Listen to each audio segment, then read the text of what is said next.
Hey everybody, Sam here. And Angela, and we're Greenacre Homestead. Welcome back. Today we're going to be working on the soap shed, but we're not inside. We are outside today. Tell them what we're going to be doing. We are going to be putting in some new stairs so I can get rid of the cinder block.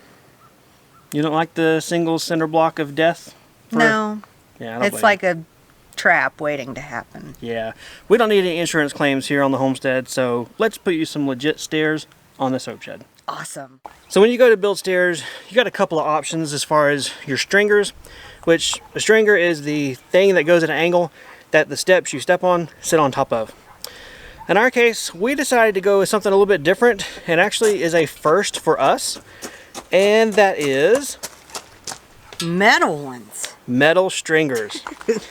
Now these things look really cool, and I actually stumbled upon them by accident. I was looking at Lowe's website for wooden stringers, trying to think of a way to make this easy, quick project, and they suggested metal ones, like down below.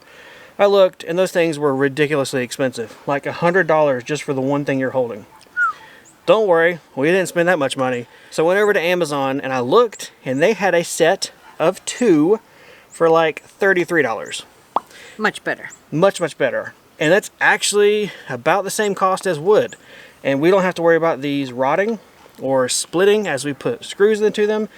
And they just look really cool. They do. Now in our case, we only need 2 steps, but they have these ranging in a multitude of sizes. So I don't know, maybe when the day comes we finally build a new front or back porch or a deck or something, we might be using these again. I think the biggest concern probably is rusting, but they do come powder coated, and honestly, how many years is it going to take for steel to rust out? Especially the way we are going to install these. We're not going to stick them in the mud, so I think it'll work well. Alright, that's enough string and talk. Let's go ahead and start putting this thing in the ground. Step 1 is our favorite thing, and that is site prep, or otherwise known as digging in the ground. With gravel. Yay. As far as tools for this project, you need the stair stringers themselves, a drill with a socket driver, lag screws, tape measure, pencil, speed square, circular saw to cut the stair tread level, and actual wood for the stair tread as well. Not shown in this picture, you also need a shovel, and in our case, a scrap 4x4 to lay on the ground and build your base for the stairs. First thing to do is to take these stringers, hold it against the building, and allow it to rest on the ground to find out exactly where these stairs will touch the ground. Once I have that location, I'm going to clear away the gravel, use my shovel, cut a level base, and set the 4x4 in place. The goal is to allow the stair stringers to sit on the 4x4 and the 4x4 to be sitting on the ground level.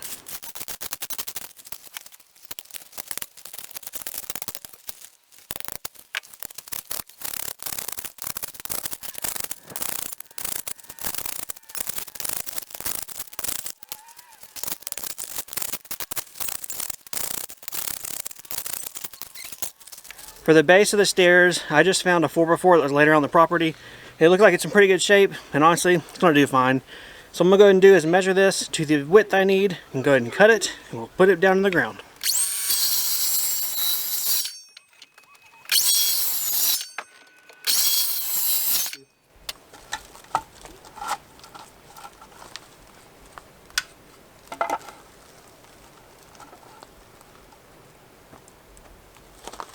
With the 4x4 in place, I'm now going to use my stair stringer as my relative dimensioning.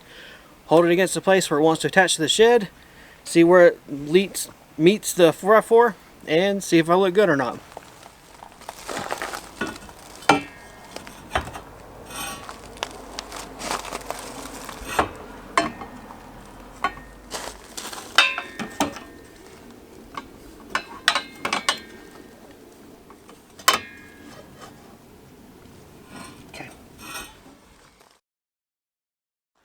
Alright, we have our foundation all set and done, and truthfully it wasn't too bad, thank goodness. The little trench shovel makes digging trenches pretty easy. Maybe that's where it got its name from. Okay, so we're at the point where I'm ready to go ahead and attach the stringers to the shed and to the 4x4 that's on the ground. To do that, I'm using some stainless steel 1.5" long lag screws, or lag bolts, and then I'm using a socket put in my impact driver to hopefully just zip these things right in. These metal stringers have a couple attachment points. You've got 2 holes up top and 1 down at the bottom. So overall 3 screws and this thing should be locked down. Let's take it over and get it done. I have marked here on the shed where I want this stringer to go. So it's a matter of sticking it up there, covering my mark, and using the lag screw and putting it in place.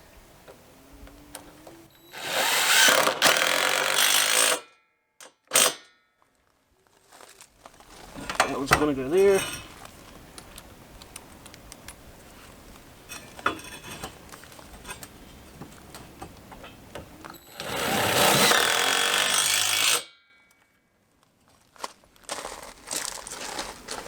That looks nice. It does, doesn't it? I think we're only going to need a bolt up top and bottom. That should be fine. Okay. I think. What do you think? I think it's fine. So I've got the level up against the stringer, finding plumb, and that gets me the correct way, left and right. I'm going to go ahead and put the lag screw through the stringer and into the 4x4.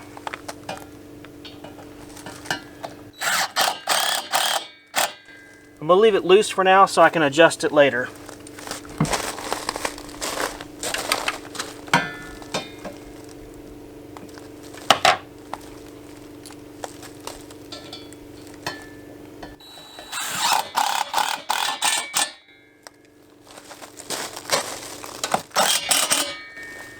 Okay. Now we can cut some wood. So there is also a variety of different ways you can do your stair treads. In our case, I decided to get one board that is 8 feet long, and that is a 2x12 board. You can buy pre-cut stair treads from stores. Sometimes it's not the cheapest option. In our case, we went to our local mom and pop's hardware store, and this is what they had that was still economical. I could have gone with 2 6-inch wide boards to make my stair treads, but it was cheaper and quicker just to do the one big board, and it'll still work fine. So I'm going to measure them to 36 inches in width and go ahead and cut them using my workshop, otherwise known as the Element. Trim off these cracks.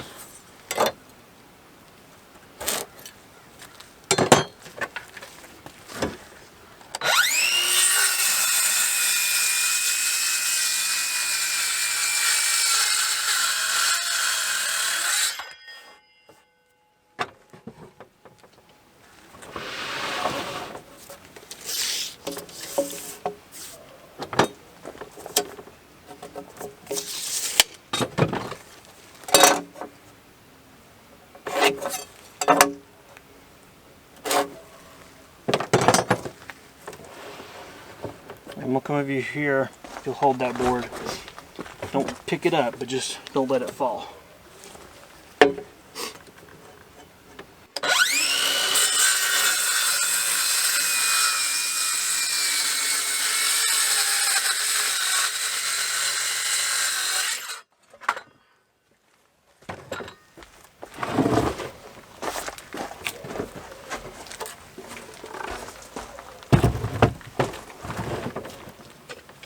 You ugly knot. Yeah, this is the best one they had. Oh, it's okay.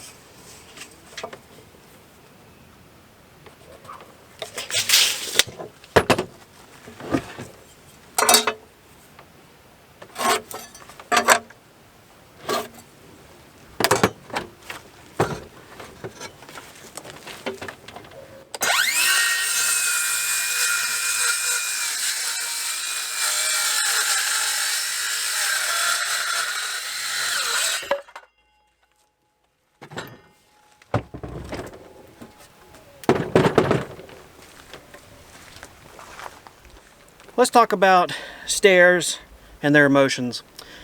The best stairs are sad stairs. What do I mean by that? I'm talking about how you orient them with the growth rings. This one's a little bit difficult to tell because it's at the center of the tree, but you always want the rings to kind of form a frown. The reason you do that is that over time this wood will move and you want it to kind of curve down so it doesn't collect water and hold it. So sad stairs are good stairs in this case. These stringers are unique that you attach them from underneath. Now with a regular drill driver, that can be kind of difficult. So in this case, I have a tool already on hand, but you may need to pick one up if you don't have it. And that's this thing. This is a right angle drill attachment. It goes in a drill and it basically, like its name implies, lets you have a right angle drill. That way I can fit this under the stringer, zip it, and attach the lag screws and lag bolts that way.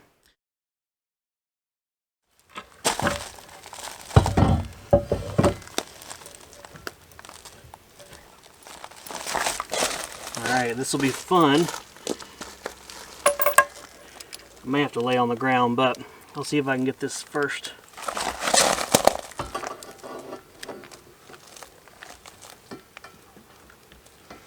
Alright, come here. Yeah, push on the step.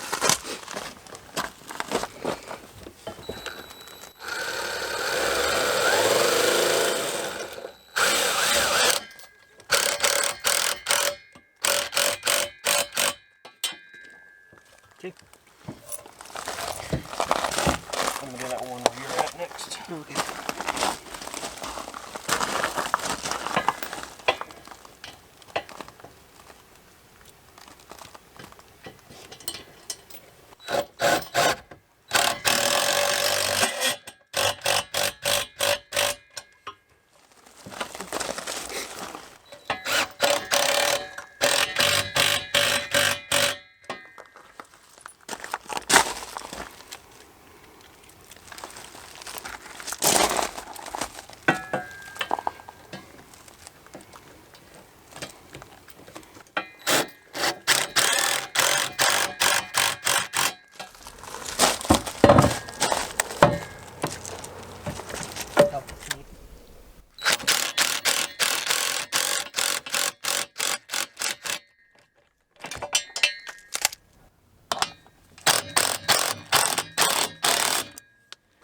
They are all attached. Last thing to do is to backfill and around the 4x4 with the gravel and then climb some stairs.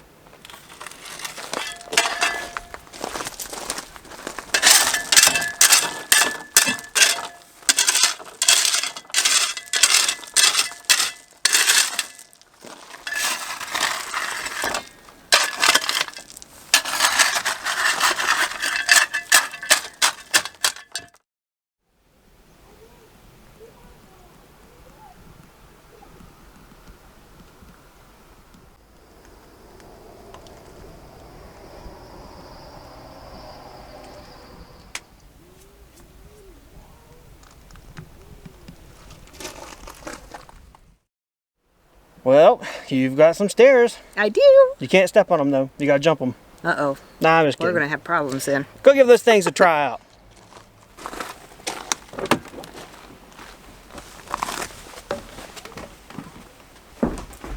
Hey, you made that look really graceful. I can now. It's a lot more stable. So is it better than the cinder block? It is so much better than the cinder block. What did you think from a spectator's point of view as far as the stair project, installing them and everything? It's a pretty easy do. I mean, especially compared to having to make your own stringers, yeah. Streamers! Yeah, it takes a lot of the guesswork out. So. As you probably, or maybe you saw in the last few clips there, I did not use both of the lag screw holes at the top of the stringer. That's okay. These things are plenty strong enough, and if you're doing it on a deck, you'll have more space than we have here for the storage shed to mount them. But those things are steel, and they're not going to go anywhere. So no concerns over that at all. And they're like propped up against, so it's just like holding it there. It's not holding the weight. Yeah. Yeah, they're good. They're actually really good. I like those. You want some for your shed too? No, I want something different for my workshop. You want a big platform deck? I want an excavator first. Yes. That's a project for another day. We have plans for many excavator projects. Yeah, we tend to plan our outdoor projects around excavator rentals, apparently. We have a lot of groundworks. But anyway, that's another subject, another video. Give everyone your opinions of your steps. As much stuff. Oh, okay. So here's a question they may have. We only did it on one of the two doors. Yes. Why didn't we do it on both? Oh my gosh. Well, you can kind of see behind Sam. We have the other door blocked just because I needed the space. And in the summertime or spring, whenever it starts getting warmer, I can still open up both doors and not use that side. Yeah. So You'll never use 2 doors worth of walkway. no. And we wanted something that didn't stick out into the driveway a lot, because this is where we'll back our vehicles towards to move or get around with vehicles. If We that didn't makes want sense. any to get hit. Yeah, we don't want it to run into the stairs. We didn't want it to kind of get into the driveway area, and I don't know, they work great. Well, guys, thanks for coming along as we did new stairs on my soap shack. Makes it so much better. If you have any questions or comments, leave them below. And otherwise, we'll see you guys next time on the homestead. See ya. Bye.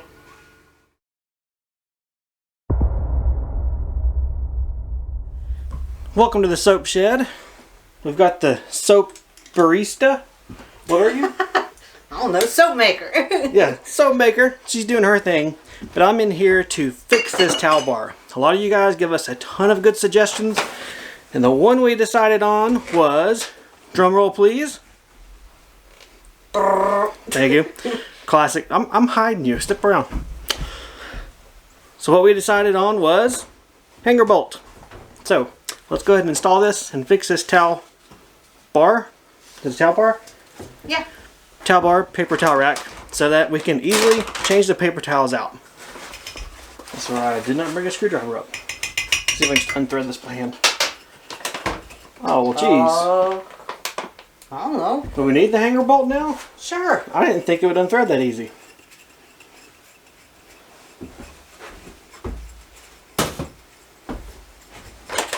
Besides, you already got it. Yeah. Okay. Have you got a screwdriver in here? No, Really? I don't think so. Really? I think I grabbed the... He just dropped it on the ground. Goober. Oops. I have 2 hex nuts and 1 wing nut attached to the end of this hanger bolt, and this is just going to allow me to thread this in by hand, hopefully, and then I can just take the nuts off whenever we're done and then leave the wing nut to attach it with permanently.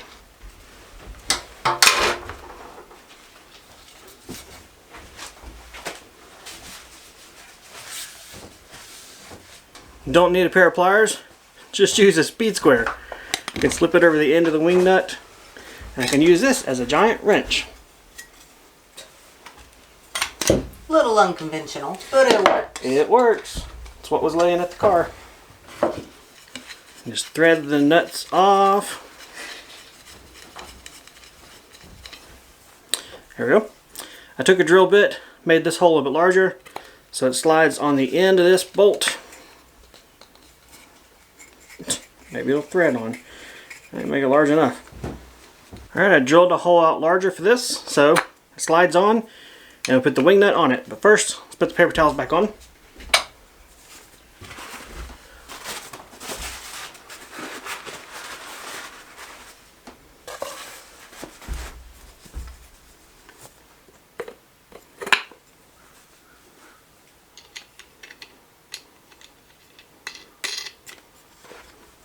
There we go.